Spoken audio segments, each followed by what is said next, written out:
Yeah, for advanced reactors to succeed, we need technology innovation, which is, a lot of what people assume you mean when you say innovation. But we also need regulatory innovation, which is essentially what is happening in all of this NRC work.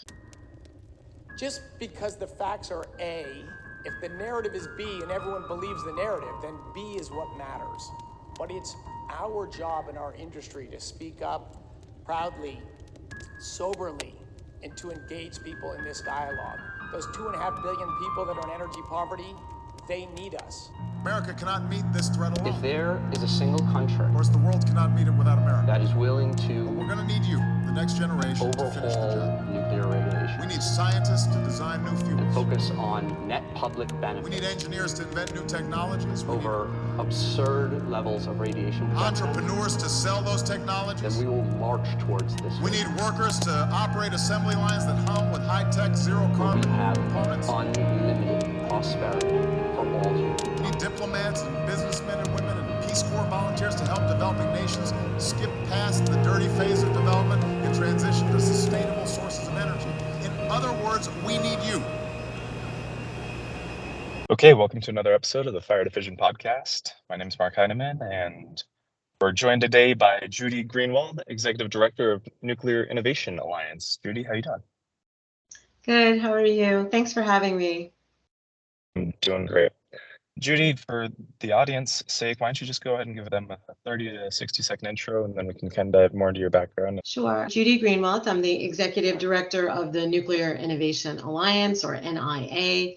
NIA is a little think and do tank. Our mission is to help create the conditions for success for advanced nuclear energy so that it can be part of the climate and clean energy solution.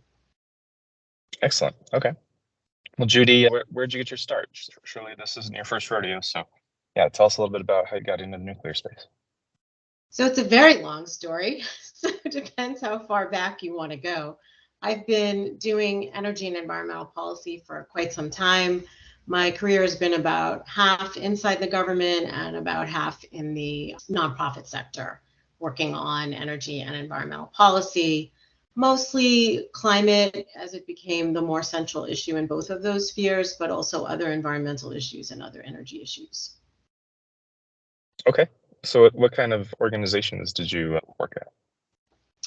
So let's see, I've been kind of everywhere in the federal government that does energy and environment. I've worked at the U.S. Environmental Protection Agency, the U.S. Nuclear Regulatory Commission, the U.S. Department of Energy, the White House, the U.S. Congress.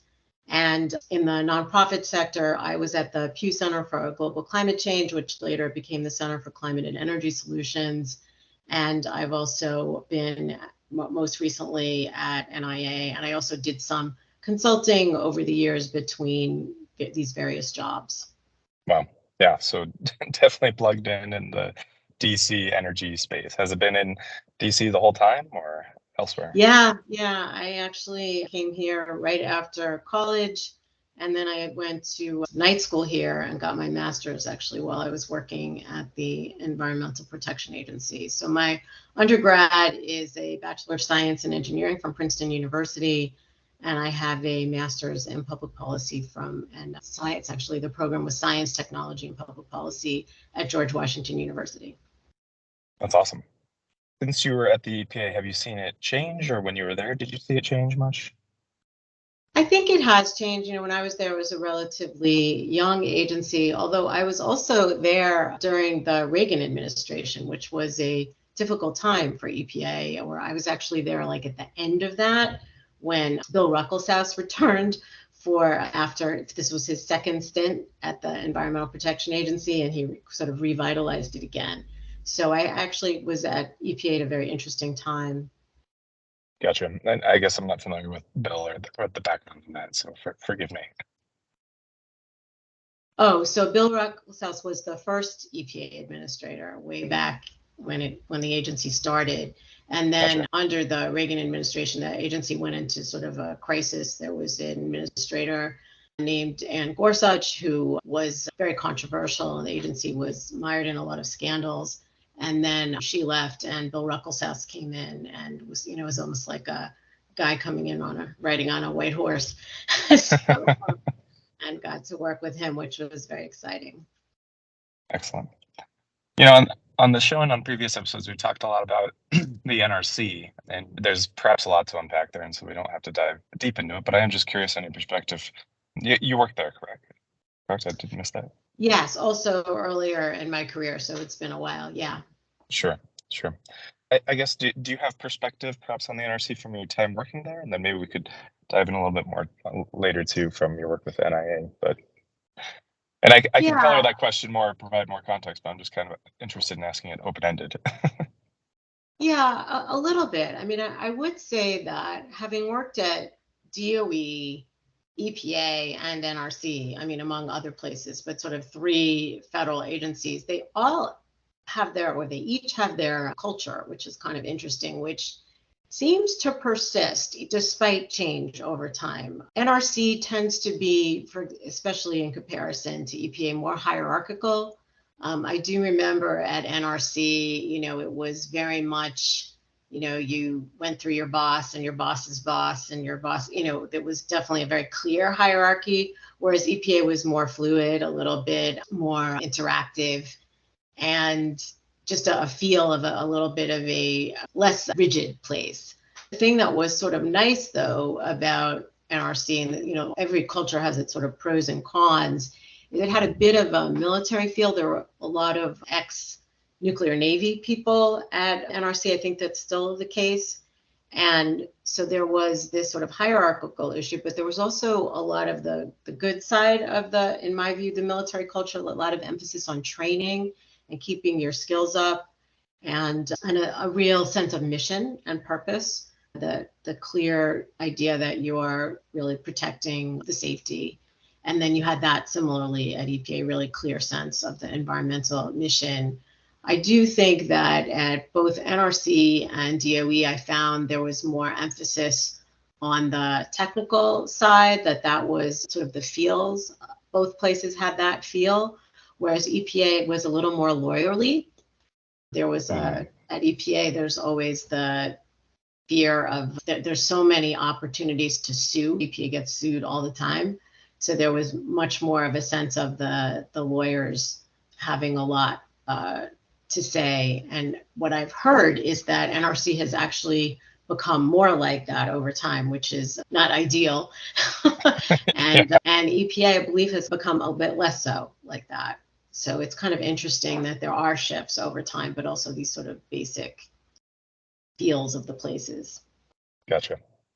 Okay, well, I'm sure we'll talk a little bit more about perhaps each, but I do want to talk or pivot to your current day job, the Nuclear Innovation Alliance. What's the objective of the alliance? What are your guys' goals? How big is it?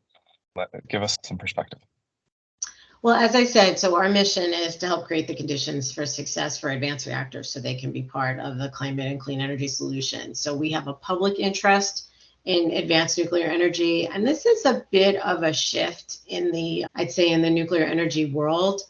Historically, there were anti-nuclear public interest groups and pro-nuclear industry. And that was kind of the way it often got framed. And now we have this third voice, which is ours and a few other folks who have a public interest in the success of advanced nuclear energy. And that's kind of an interesting new voice. We have an interest, for example, in more efficient regulation. We don't want to cut corners. We believe strongly in the safety mission of NRC, but we think that they have to do their work more efficiently because we're in a hurry to protect the climate. So we really think that it's very important that NRC do its job well and also do it in a timely way so that we can get all of the clean energy we need. This is actually part of a broader issue in the entire clean energy space, for everything, renewables, hydro, all of the non-emitting energy sources. We really have to get good at actually building them. And historically, it's been much more tolerable for it to take a really long time to build anything. That the idea, sort of the implicit assumption of a lot of our processes, licensing, permitting, siting, et cetera, was that it was sort of okay if it took years or even decades to build new infrastructure. And actually, now that we know we're in a hurry to change out infrastructure because we have to drastically reduce greenhouse gas emissions, we really have to get more efficient at siting, permitting, building infrastructure. And that's important. And probably in retrospect, that was always important. And now that we're really faced by this dire threat of climate change, it's becoming obvious that we have to get more efficient at putting up infrastructure and changing it out. So I like the way that you contrasted this, saying historically there's been public anti-groups and private industry pro-groups. What does it mean for a public group to be pro? And perhaps we can define the word public. Is that kind of where your funding's coming from? Is it crowdfunded or volunteer rather than Oh, yeah, from it's a good industry, question. or? Yeah, it's a good question. So public interest group, we're nonprofit. We don't have a commercial interest in advanced nuclear energy. We have a public interest. We're primarily funded by philanthropy. And that's sort of typical of NGOs in this country. Interesting, not everywhere. There are a number of countries where NGOs are primarily funded by government. And there definitely are NGOs who have a mix of funding, industry, government, and charitable foundations. But generally, we are primarily funded by charitable foundations, and that's pretty typical in the nonprofit sector. I'm curious, why do you think historically there wasn't a pro-public group? I don't know. It's a good question. I think it kind of grew up that way. And I think maybe nuclear power was in that sort of paradigm which started to emerge, I guess, in the 60s and the 70s of the small is beautiful. And nuclear power was definitely not small. And so it was still beautiful. It's very beautiful, Mike. But still beautiful, right? And so I think it just sort of it evolved that way. And I also think, I think a couple of things. I think a lot of what we thought we knew about nuclear power, we were wrong about, and we can get into that. And also, I think with advanced nuclear energy, a lot of things that we were worried about with nuclear power are actually much better with advanced nuclear energy. What advanced nuclear energy does is it gets at a lot of the things that were problematic for the conventional nuclear space. And so I think it's two things. It's realizing or learning what nuclear power actually is and its advantages, as well as this new generation of advanced nuclear energy that actually solves a lot of what people were worried about in the past. Gotcha. From my perspective, if I could pontificate, I'd say there didn't have to be a pro-nuclear group. I mean, it was a service that was provided, and I don't know, I could be wrong in that. Yeah, it's a good question whether people felt there was a need before. Yeah, it's a good question. Sure. So your team publishes a lot of excellent reports. I've read many of them. I think I've provided small amounts of feedback to some of your team members about some of them, but I really, really enjoy them. I think they're excellent. For the sake of our audience, can you kind of describe what these are and what you're trying to accomplish with them? Yeah, so we're, as I mentioned, I probably have said this a couple of times now, we're a think and do tank. So we do research, we dig into what we see are the key issues for advanced nuclear energy, and then we make recommendations for how to address those issues. So our reports are about research and analysis, but also about finding solutions. So we're very solution oriented. So a typical report for us will be a really deep dive on a particular challenge, and it ends up with recommendations about how to address that challenge. And then this is sort of where the do part comes in from our think and do mantra, is that then we try to turn our recommendations into reality. And that involves working with stakeholders and of all types, policymakers, any type of decision maker to make things happen that will help advanced nuclear energy succeed. That's awesome. What kind of things do you guys focus on, or how do you decide what is report worthy? Yeah, so the sort of core of our agenda is laid out in two papers that we did in the past few years. One was in early 2021. It's called the U.S. Strategy for Advanced Nuclear Energy. We did that jointly with the Partnership for Global Security, or PGS. And if your listeners are interested, you can find that on our website. And then we also did a piece that's a sort of shorter version of that with a few updates called Fission Vision that we produced in April of 2022. And both of those reports sort of lay out what are the conditions for success, and then how do we actually get there? You know, what are the things that civil society, that industry, that government, that private investors can do to help create those conditions. And so that's sort of our overarching strategy. And then we delve in deeply into particular issues that where we think we can make a difference. We're, you know, a small organization. There's only 6 of us, me plus 5 staff. And so we can only do so much, but we partner with other organizations. We also leverage other people's work. And if somebody else has covered an issue, then we can work on something else. So we really try to be part of the advanced nuclear reactor community more broadly and really hone in on where we think we can make the biggest difference. Maybe an example from the past couple of years is we did a report on Nuclear Regulatory Commission fee reform. As you may know, the Nuclear Regulatory Commission is primarily funded by fees on the part of licensees, people who have some form of license from the Nuclear Regulatory Commission, either materials or power.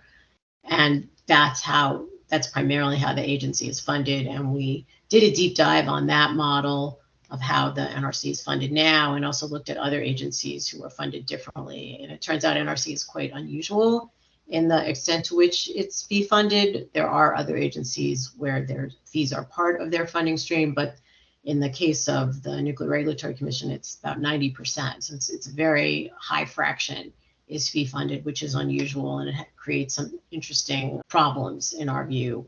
Particularly, it's a bit of a disincentive for innovation if you have to pay a lot of fees to get licensed. So that's unusual in both Yeah. here and abroad. I'll say that back, make sure I heard it correctly. 90% of the NRC's fee or funding comes from essentially fees from industry. Correct. So they're, I mean, from that perspective, they're not incentivized to expedite getting new designs or doing things quickly, because I mean they're paid dollars per hour, right? Every hour that they work. Yeah, it's an interesting question about how the incentives actually work, right? Because every agency, you know, you have your budget, and so there aren't a ton of efficiencies in government in general. So there are pros and cons about that, but yes, that's our view, is that it's not sufficient incentive to be efficient. Well, that's a great example, and I mean we can dive into more opinions on that. But I am curious about the do part first, so that when you guys are making recommendations, or say, let's just use the NRC as an example, right? You say, well, this is different than many other organizations. Who do you then take some of those findings and recommendations to, or how do those get proliferated and distributed? Yeah, so at NRC, I guess the history going back, and so I've only been at NIA since 2020, but NIA has been in existence since about 2015. And one of their earlier reports was on Nuclear Regulatory Commission reform in terms of making licensing work better. And the early reports that I did contributed to a piece of legislation called NEMA, which is the Nuclear Energy Innovation and Modernization Act, which required NRC to create a new rulemaking for how they license advanced reactors. Historically, conventional reactors were licensed for many, many years, and conventional reactors are different from advanced reactors. So a lot of the rules that apply to the conventional reactors may not really apply to advanced reactors.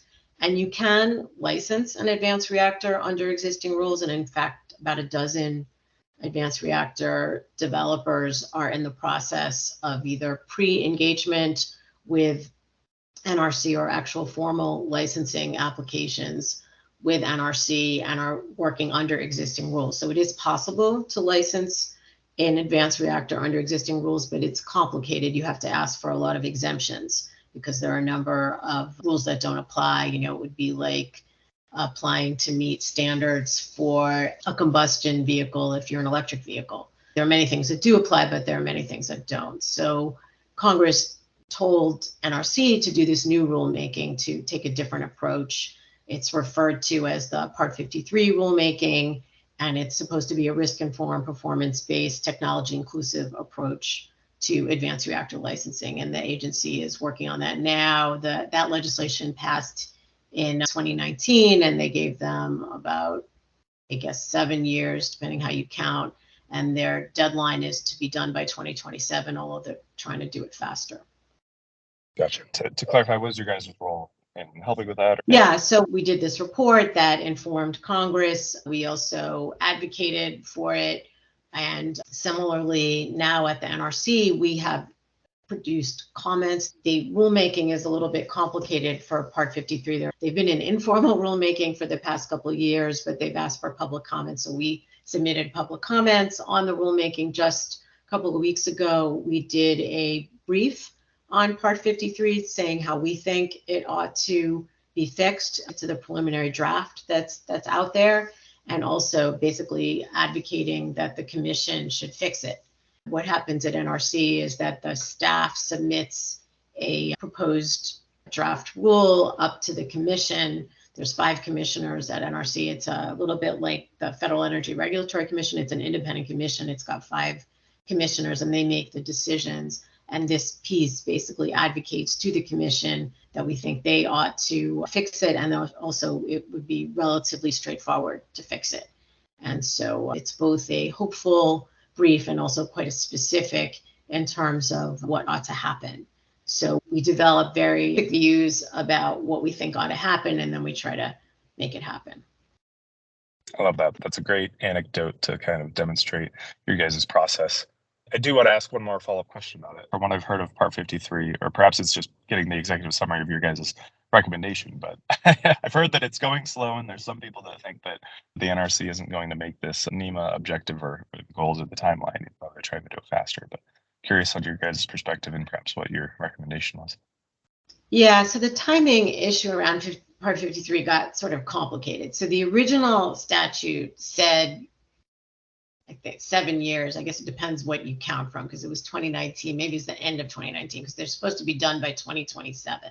So 7 or 8 years, depending on how you count. So I think it's certainly doable for them to be done by 2027. They had thought a few years ago that maybe they could go faster. And in fact, some members of Congress wrote to the NRC and asked them if they could go faster. And then they set a schedule to be about 2 years earlier, sort of to be finished in 2025 or 2024. And then they were trying to do that faster pace. And now it looks like maybe they'll be late for the 2024, 2025 deadline, but they'll still make the 2027 deadline. You know, as many times occurs in public policy, the sort of conditions on the ground changed during the whole time that we've been working on this since NEMA. So when NEMA was enacted in 2019, it was not at all foreseen that there'd be a dozen advanced reactor developers trying to get licenses at the NRC. I think we thought we had a lot more time. We thought that advanced nuclear reactors would be coming, later in the decade. And what's happened is that they've gone faster, and they're now starting to get licensed, but under the existing regime. And so there was some thought, well, maybe if we hurry up with Part 53, we could catch this first wave of advanced reactors. But I think most of us now think the first wave is going to be under existing rules, and it's really the next wave that will hope to be licensed under Part 53. And so we think of our work, our licensing work on NRC licensing at the NIA. So we think of NIA's work on NRC licensing is divided essentially into 3 parts. One is to make licensing go well under the existing rules. And we actually did a report about 1.5 years ago on licensing efficiency under the existing rules. And that had recommendations not just for NRC, but also for applicants. And we had a number of very specific recommendations for how both applicants and the NRC could make the processes go better under existing rules. And we also did a workshop in the fall, a Chatham House Rules workshop to work through a lot of those issues, because a lot of them are quite detailed and actual processes that are internal to the NRC and the applicant. And we're going to do a public version of that at an NRC public meeting sometime this spring. So that's sort of one big work stream for us to help make things go well under the existing rules. And then the next work stream is to help Part 53 be a good rule. And that's something that we've just been talking about. And then we have a third piece of work that's just in its infancy, which is high volume licensing, or what we're calling high volume licensing. And this is envisioning a time further out in time when the NRC might be getting quite a large number of applications. And, this is something that we hope will happen to help solve climate. So this is, 10 years out at least or longer, where you have lots and lots of applications coming through.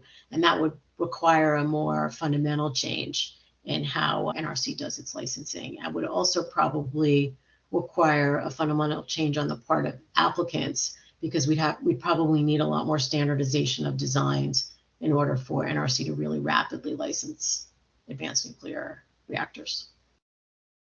Gotcha. So we've focused a lot on the policy space, and I gather that that's where a lot of your guys' work is. But the Innovation Alliance, I assume, covers some technology, some people processes. What else do you capture? I mean, help me understand how innovation falls into this. I mean, innovation is pretty broad, and it can be many things. So.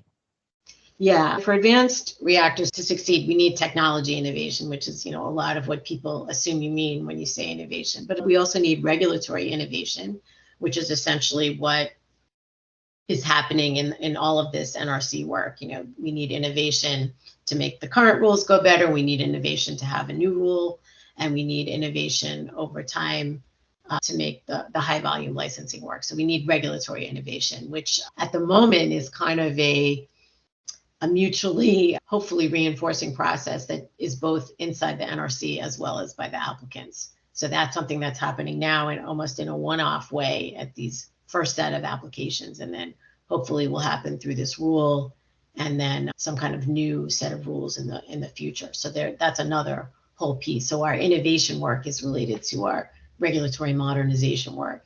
And then we also need business model innovation, which a lot of the companies are working on. And this is actually probably good for us to get into a little bit about what's one of the things that's super interesting about advanced reactors is that they come in a much broader range of sizes than conventional reactors. Conventional reactors tend to be quite large, on the order of 1,000 megawatts.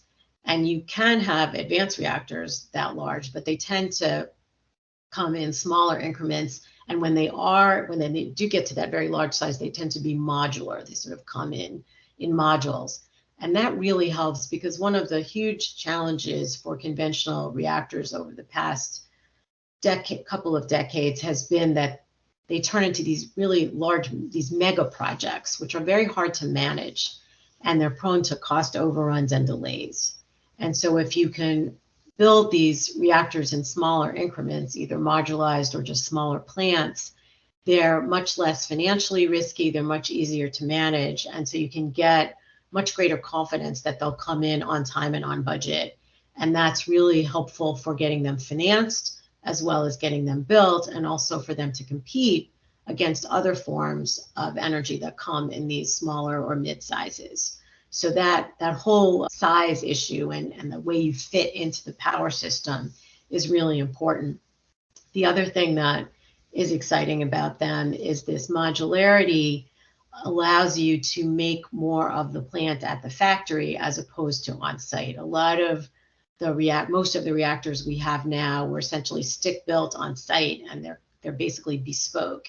And so if you can have a sort of standardized design or a more standardized design with components that can be built at the factory and shipped, and then you just assemble them on site, then the construction times are much shorter, and you also get maybe not the economies of scale at the plant level, but the economies of production. So you can produce a lot of the same modules, and then you can get the economies that way. So it's a really different model of how we built these, how they fit into the power system, and that's a very exciting development. The other thing about conventional nuclear energy is that they generally had been what used to be called baseload. The term baseload is sort of losing favor at the moment, which is essentially they'd be running all the time, which made sense because once you built a very capital intensive plant, which nuclear plants tend to be, you'd want to run them all the time. And in the grid that's emerging, where we have a lot of variable renewable energy, you actually need more flexibility in your power plants, because if there is additional solar or wind on the grid, let's say it's sunny or windy, then you might want the nuclear plants to back off and not produce as much power. And that is something that can be done. But another way to deal with that is that you would still have them produce energy, but they wouldn't put that energy on the grid. They'd put it into storage. And that's one of the interesting things, for example, about this TerraPower project that you may have heard about that's being planned for Wyoming. It's one of the advanced reactor demonstration programs projects. This is one of the Department of Energy's premier demonstration programs for advanced nuclear energy. And one of those projects, which is this TerraPower project, is going to be coupled with storage, so that it can run all the time, and sometimes that power goes to the grid and other times it goes into storage so that it can be used later when the grid needs the power. Gotcha. All of those projects are excellent. They're super cool. So what you mentioned, innovation has kind of stagnated in the space, and having heavy regulatory burden could be a factor in that. Do we think nuclear innovation is stagnated? I mean, I know there's a bunch of advanced reactors coming out. You've mentioned a couple times there's 12 that are coming out or that are in the licensing process right now. But how can we help innovation move forward and foster it?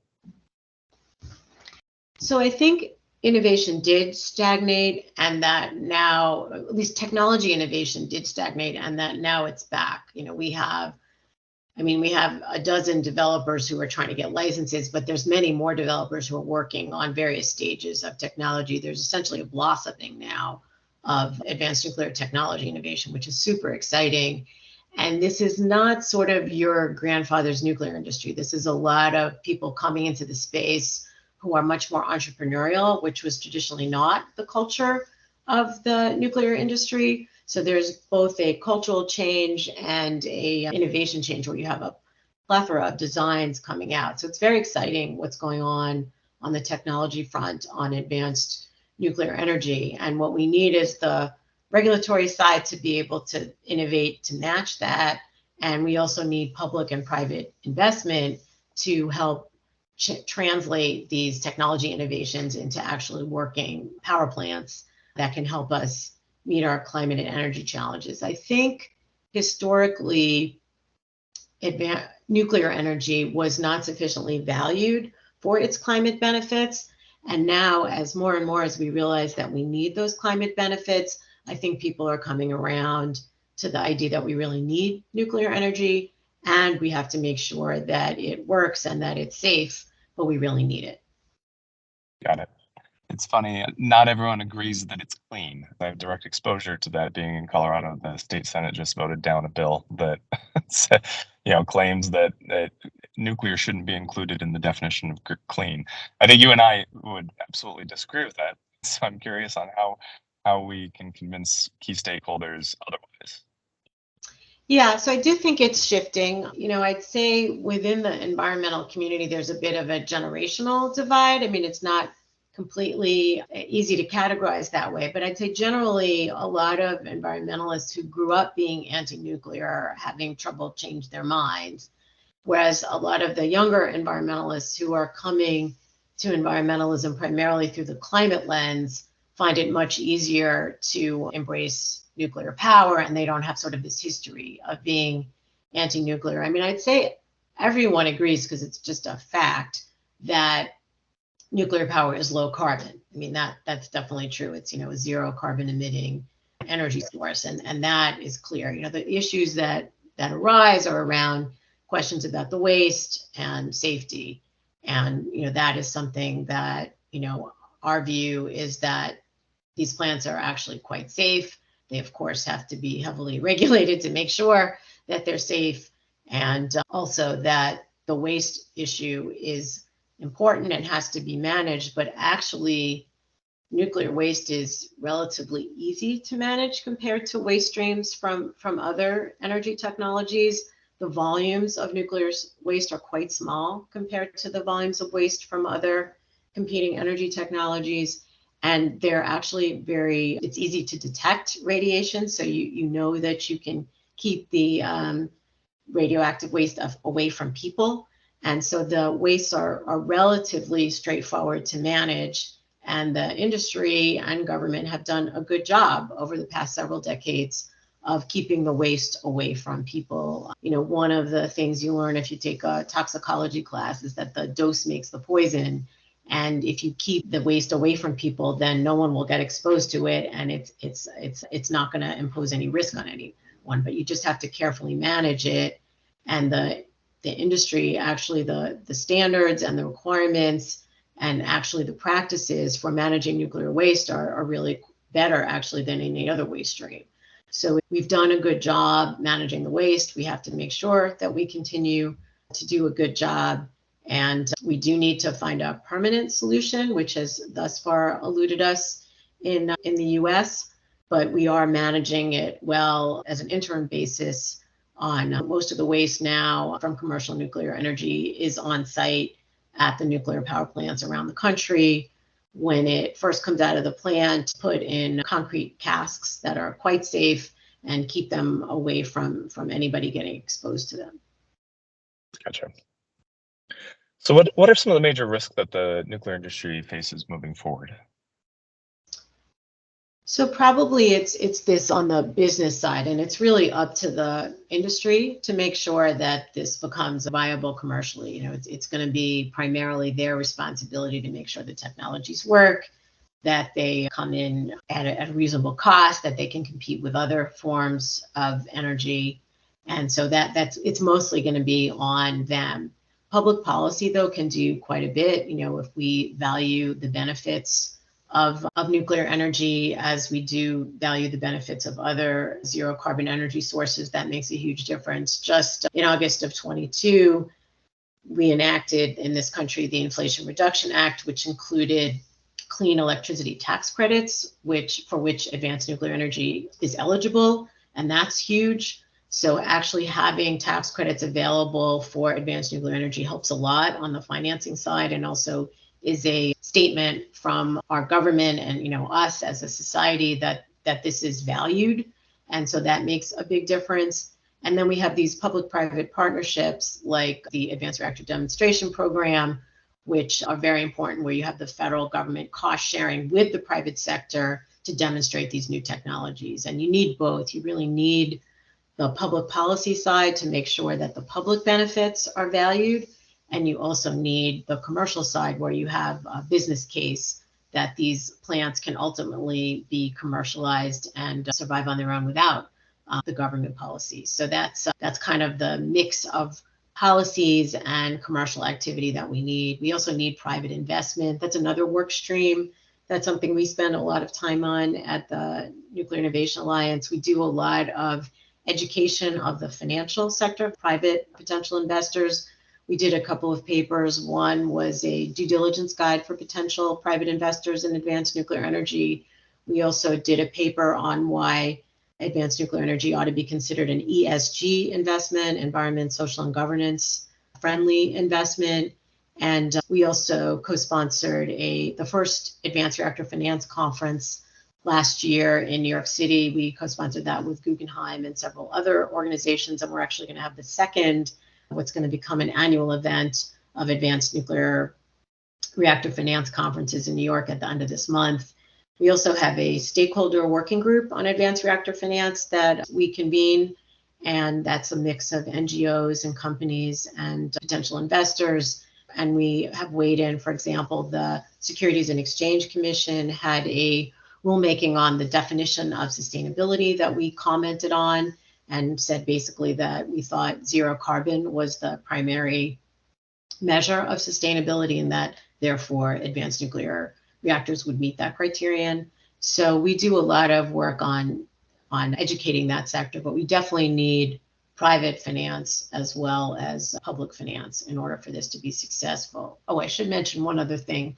The Loan Programs Office at the DOE, Department of Energy, is actually quite an important program. They have a lot of lending capacity. They got a lot more lending capacity as part of this Inflation Reduction Act legislation.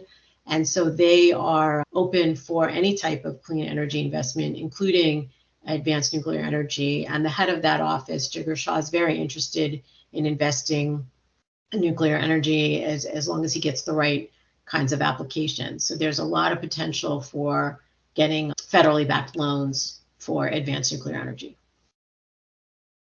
There is so much there, Judi. It's really awesome how much work you guys are doing and how you're so involved in everything. It's incredible.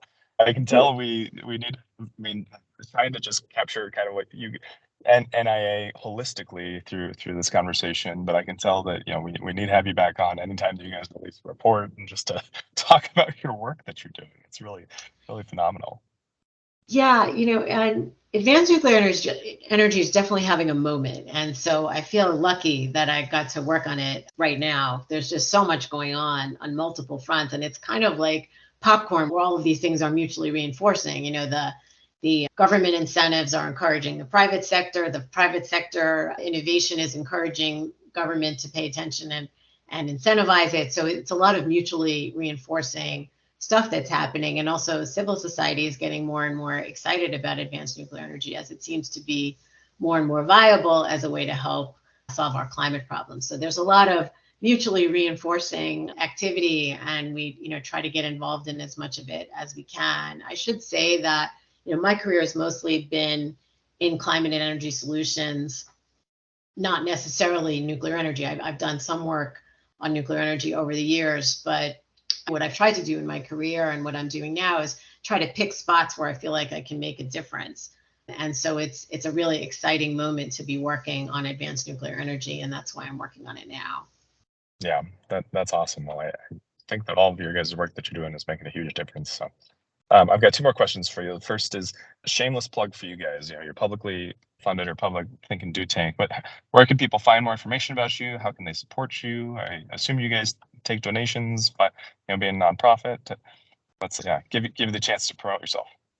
Sure. So our website is www.nuclearinnovationalliance.org. Sorry, it's so long. And you have to spell out all 3 words, no spaces or anything. And if you are interested in our work, you can look at our website. All of our publications are online. All of our comments that we make to various agencies or Congress are online. Our press statements, a lot of videos of our events are online, and you can find out, for example, we have something called an Industry Innovation Leadership Council, which is about a dozen, I think maybe we're up to 14 now, advanced reactor developers, and they provide input into our work. They're independent of us, we're independent of them, but we do value their input. And so you can learn about them, and also you can learn about our staff and our various events and activities. There is a donate button, as many nonprofits have on our website, and there's actually 2 options under the donate button. You can donate to our organization overall and fund all of our activities. We also have a Danielle Emke Memorial Fund, which is specifically a fund to support interns and fellows who have promised to make contributions for nuclear innovation, and that's in memory of a member of our staff named Danielle Emke. So that's a way to do it. Oh, I should also mention boot camp. I forgot to mention that. So we run something called the Nuclear Innovation Boot Camp, which is a 2-week summer experience for students and young professionals who are interested in nuclear entrepreneurship.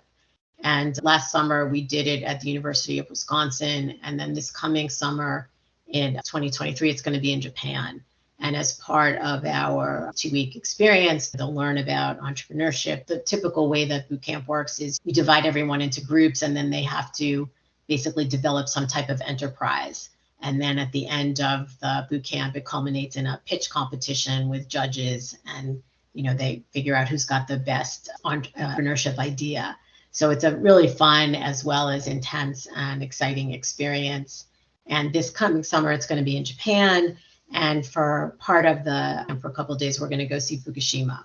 So it's going to be an especially interesting one this summer. Yeah, that sounds super fun. I wish I could participate. Okay, so Judi, if you had to do 1 or 2 things to help us build, say, 1,000 times faster, wave your magic wand, and It's a loaded question, right? But with your breadth of experience in the industry and all the work that you guys are doing, I am curious on your opinion on, what are one or two things that we could change to really build more nuclear faster? Yeah, I unfortunately I don't have one or two things. I think it's this whole ecosystem of interacting and mutually reinforcing activities. It's going to take a whole of society approach. And so I think all of the things that we've been doing are really helpful, and this sort of recent spate of public policy is going to make a huge difference. We just have to implement it well. I guess maybe that's a response, although it's a little bit of a cheat because that involves a lot of activities. But I think if we can implement successfully this set of tax credits that we just enacted under the Inflation Reduction Act, there's also funding for something called high-assay low-enriched uranium, which is a fuel form that many advanced reactors need that conventional reactors didn't. And there's a significant funding for that under the Inflation Reduction Act, but that program has to be implemented well. The tax credits have to be implemented well. The IRS has to write guidance that's easy to understand and effective. On the HALEU front, I should just mention why that's so important is that at the moment, the only commercial supplier of HALEU is the Russian state-owned enterprise 10X, which was problematic before, but is now hugely problematic. So we really need a domestic supply chain for high-assay low-enriched uranium, and that's what this policy is about. And we really have to do that with all deliberate speed. So I think it's a lot of different pieces. And I guess I should make a real point about the communities who host these reactors. It's really important that the developers work with the communities to make sure that the plant is something that works for them and that there are community benefits. And I think this is another shift that we're seeing in the industry, is that they're much more about working with the community to make sure that they're wanted and that the plant has community benefits. Certainly, conventional nuclear plants always have had community benefits. They tend to create good jobs. The nuclear energy workers tend to be highly unionized. A lot of veterans get jobs in nuclear energy. So it has had historically a lot of benefits, but there's been in the past much more about that it's the industry who decides where to put a plant, and then they try to talk the community into it. And now it's really changing. And if you saw what happened with the TerraPower project, for example, they talked to lots of communities in Wyoming until they found a place that really wanted them. And then they can work with the communities as partners. So I think having successful partnerships with communities who host nuclear plants is a huge part of the success as well. Awesome. Good policy, successful partnerships. Yeah, full court press is how I like to characterize it as. Yes. Right. Yes, so if there's that's one a thing we great can way to talk do, about it's work really hard all the time. Yes. Yeah, that's the goal. Yeah. Well, Judi, this has been great. Really appreciate your time. Thanks so much for sharing your knowledge. Like I said, we're going to have you or one of your staff back on to talk about some of the specific issues. I can tell it'd make for really great content and probably be enjoyed by all our listeners. So thanks so much for your time. Thank you for having me.